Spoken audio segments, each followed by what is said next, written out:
Salut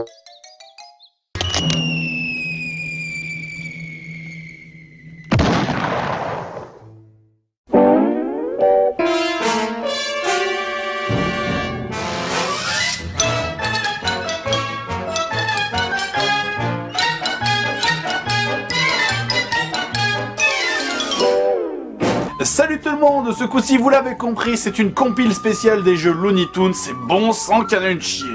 Je sais pas qui a fait le plus de jeux à l'époque, est-ce que c'est Disney avec ses adaptations de films et ses jeux Mickey et Donald, ou est-ce que c'est Warner? Regardez ça, il y en a vraiment pour tout le monde, hein. Il y a Bugs Bunny, Daffy Duck, Titi et Gros Minet, Taz, Speedy Gonzales, Bip Bip, même Porky a eu son propre jeu.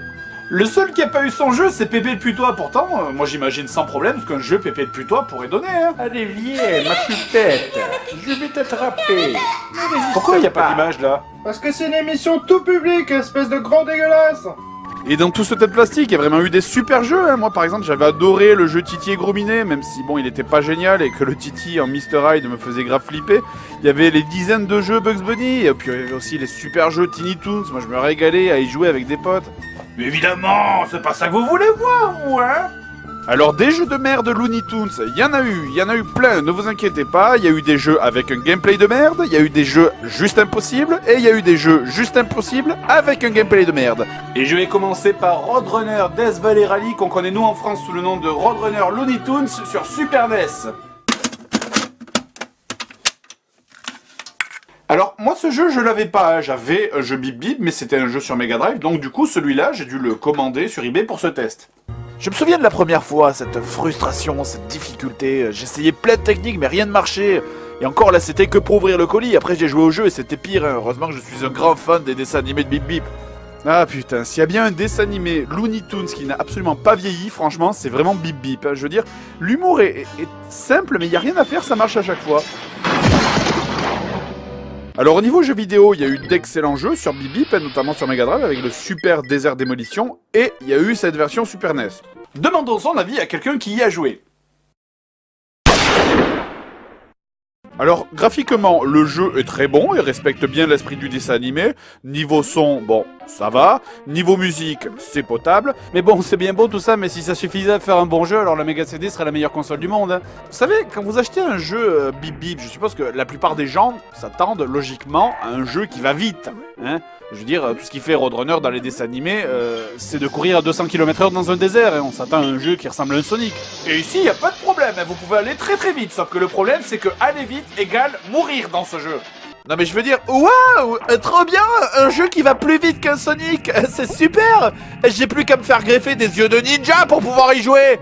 Sérieusement, c'est cool de pouvoir aller aussi vite, mais du coup tu ne peux plus rien éviter, tu te manges absolument 100% des pièges sur le chemin parce que tu n'as pas le temps de réagir.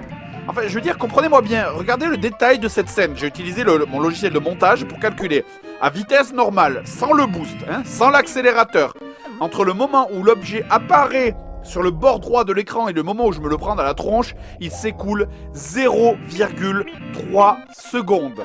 C'est simplement plus rapide que le temps de réaction d'un humain normal. Interrogez ce médecin. Eh bien en fait, il vous dira que j'ai raison. Donc bref, la conséquence de ça, à moins de connaître par cœur le jeu et de savoir exactement où sont les obstacles, dans ce jeu, tu ne dois pas aller vite, tu ne dois pas courir. Vous allez tout juste trottiner, tout simplement, si c'est pas limite marcher pendant tout le niveau. Sérieusement, un jeu Bip Bip où il faut pas aller vite sinon tu crèves, mais c'est complètement con. C'est exactement comme si tu faisais, je sais pas, un jeu Mario où si tu sautes tu meurs. Mamma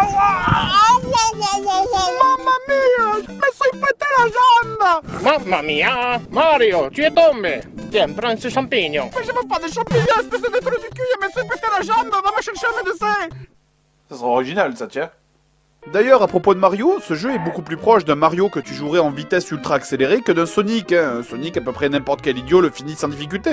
Mais ce jeu, ça n'est pas un jeu de vitesse, c'est purement un jeu de plateforme où il faut être hyper précis. Et comment veux-tu être hyper précis avec un personnage qui va 10 fois trop vite et qui fait des bonds 10 fois trop longs? Le moindre truc un peu délicat, ça devient une horreur. Franchement, je me suis jamais autant retrouvé comme ça dans un jeu à galérer sur des sauts, pourtant qui sont simples et tout pourris, quoi. T'sais, là, tout ce que je dois faire ici, c'est de monter en haut, mais y a rien à faire, j'y arrive pas. En accélérant, bouge-toi la nouille. Oh, c'est pas vrai, quoi, la gestion des sauts, je te jure, allez, petit, allez pour la France. Allez, tu vas l'avoir. Allez, ça, tu sers à rien, Pépito. Évidemment, on n'oublie pas les fondamentaux, à savoir que si t'as une ligne droite de plus de 3 mètres, c'est qu'il y a un piège. Toujours. Je me suis bien marré aussi sur les sauts de l'ange, ça c'était bien cool, trop loin. Oui, ah non, putain, ah le mur. Allez, oui, non, oui, non. Oh. Ah. Voilà, c'est comme ça qu'il faut faire. Quoi, tout ça pour un bonus de merde, et en plus je crève. Oh! D'ailleurs aussi, en plus des trucs de merde habituels, genre les sauts de l'ange, les checkpoints qui te ramènent plus loin en arrière, ce jeu a en fait développé le concept du plateforme labyrinthe. Regardez-moi ce niveau, c'est l'anarchie absolue. Parce que, attention, les jeux de plateforme où tu vas bêtement de gauche à droite, c'est pour les tapettes. Dans Bip Bip, un niveau, ça ressemble à ça. Seb, musique! Musique dynamique, merde! Bon, je passe volontairement sur le scénario du jeu qui te fait passer en l'espace de 4 niveaux du désert à une usine, à une grotte, à un vaisseau extraterrestre. J'ai même pas envie de savoir ce qu'on fout là, concentrons-nous sur le niveau. Dans ce niveau, donc, tu dois passer de portail en portail pour avancer, et comme si c'était pas assez chiant comme ça, les portails te font bouger dans tous les sens. Regardez-moi ce foutoir, ça monte, ça descend, ça va à gauche, ça va à droite.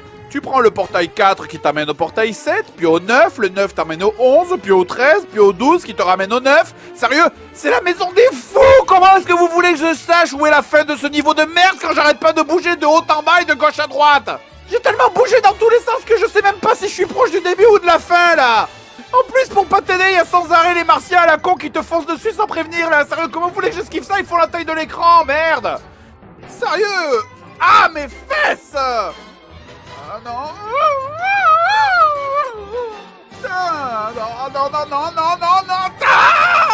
Putain, votre vaisseau spatial de merde, on dirait un tas d'échafaudage là! Vous avez rien de à branler qu'à faire du surf en poursuivant une autruche!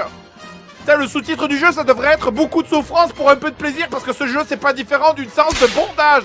En plus, moi je le fais avec le cheat des 75 vies, mais normalement, faudrait tout faire en moins de 3 vies! Pas de sauvegarde, pas de continu, pas de mot de passe! Putain, plutôt me rouler à poil dans des orties! Crève, crève, crève, crève, crève, crève, crève, crève, crève, crève!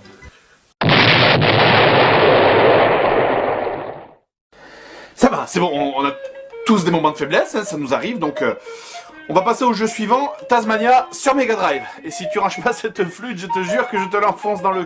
Tazmania sorti en 92 sur Mega Drive, la même année que Bip Bip sur Super NES. Alors déjà j'ai envie de vous parler de Taz un peu, hein, qui est pas vraiment un des personnages les plus connus de Warner. Hein. À la base, Taz, pour ceux qui connaissent pas, c'est surtout un des méchants de l'univers de Bugs Bunny. Le jeu vidéo Tazmania, lui, il est adapté de la série Tazmania qui est sortie entre 91 et 93. Oh, il n'a pas l'air de son assiette. Ça vous fait rire, hein? Vous avez pas honte? Sérieusement, vous avez jamais remarqué quelque chose qui vous a choqué dans cette série? La famille de Taz parle parfaitement bien. Ses parents, sa sœur, son frère, ils portent même des vêtements. Et regardez Taz. Regardez-le. C'est le seul à être à poil en permanence. Et à ne pas savoir parler. Oui, Taz est mentalement handicapé. Alors, ne vous moquez plus de lui. Parce que... il est marrant ce con. Donc, le scénario est basique, hein. Papa Taz vous raconte la légende qu'il existe un œuf bien plus grand que mon cul quelque part dans les montagnes, et donc vous partez le chercher, et votre famille n'en a absolument rien à branler. Taz va probablement crever. Bon, de toute façon, je m'en fous, en fait, ça me saoulait de le voir se promener à poil à la maison. Le jeu, quant à lui, c'est un jeu de plateforme bien classique et bien pupute, alors on va essayer quand même de le hiérarchiser sur l'échelle internationale de la puputerie. C'est bon, vous avez tenu. Alors pour commencer, au niveau des plateformes, dans le niveau 1, vous avez des espèces de jets d'eau.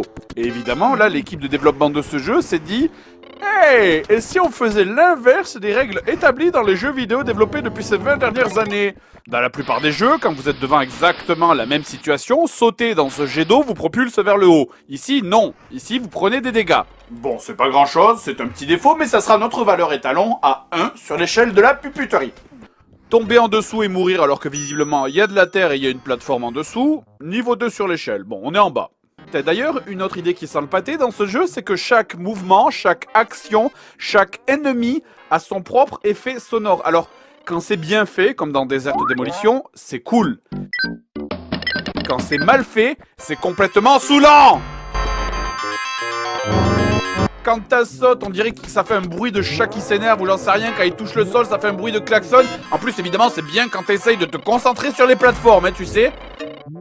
Et pour les ennemis, c'est encore pire. Les crabes font un bruit de sonnerie de téléphone portable. Et surtout, est-ce que quelqu'un peut m'expliquer pourquoi cet ennemi, quand il marche, a le même effet sonore que deux hippies qui jouent du djembé?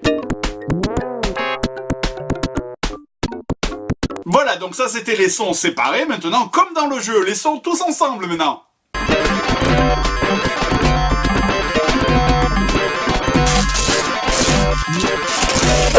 Donc passons au niveau 2 et maintenant, comme pour le plan Vigipirate, on va passer l'échelle d'alerte de Puputerie au niveau rouge. Parce que, évidemment, Taz ne peut pas s'empêcher de manger tout ce qui lui passe sous la main, même quand c'est une bombe et que ça le tue. Et donc là, bien sûr, les développeurs se sont gavés en mettant partout. Ok, donc là je... Quoi? Derrière le pilier? C'est une blague? Putain! Oh! Ah, je te jure, quoi. Mais pile dessus! On est pile dessus, mesdames et messieurs! Pantoufle! C'est le premier mot qui me vient à l'esprit pour pas être vulgaire. Allez, sors de là! Putain, y a pas une loi contre ça? Mais oui, tiens, bah voilà, là maintenant on t'en met deux, comme ça si tu rates la première, tu prends la seconde.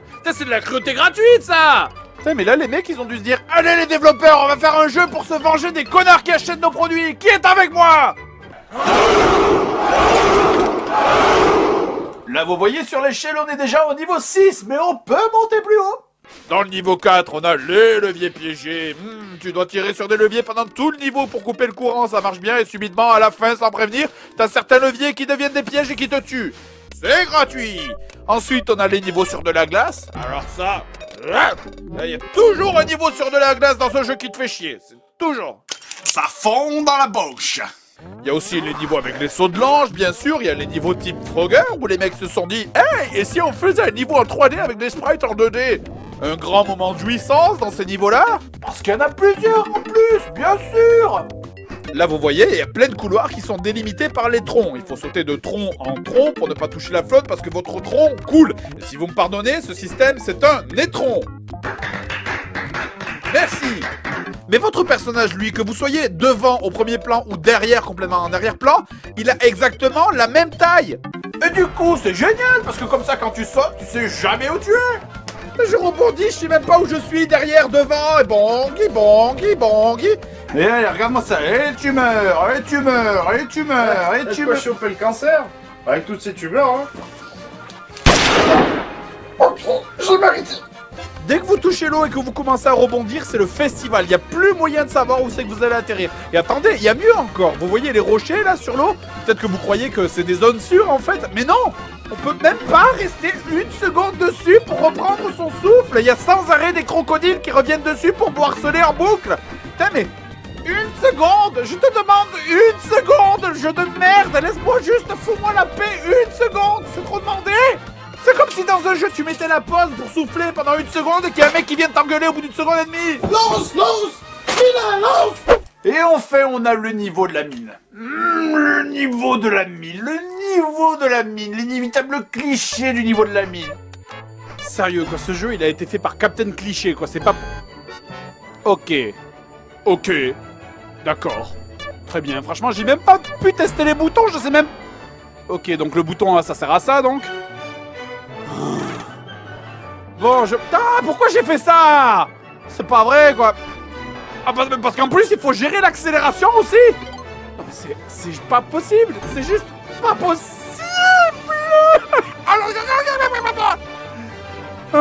Oh, bah. Ah. Sérieux. Oh, bah. Ah, c'était haut. Allez, on recommence. Oh, bah. J'ai même pas démarré, là. Putain de putain. Oh bah, je suis passé, j'étais passé là. Oh bah, non t'arrêtes. Franchement, même en notant les raccourcis sur une feuille, ça suffirait pas tellement ça va vite. Limite, il te faudrait un copilote à côté, franchement. Oh, accélère. Oh bah, cette fois je vais y arriver, tu vas voir. Oh, 2 fois oh, voilà, c'est ça, je suis passé, c'était comme ça. Oh bah, voilà, il y a un piège, qu'il y a une arnaque quelque part, je vais me viander comme une merde. Ah! Bitcoin poil, merde! Ah, ce jeu est insupportable, y'a pas moyen de...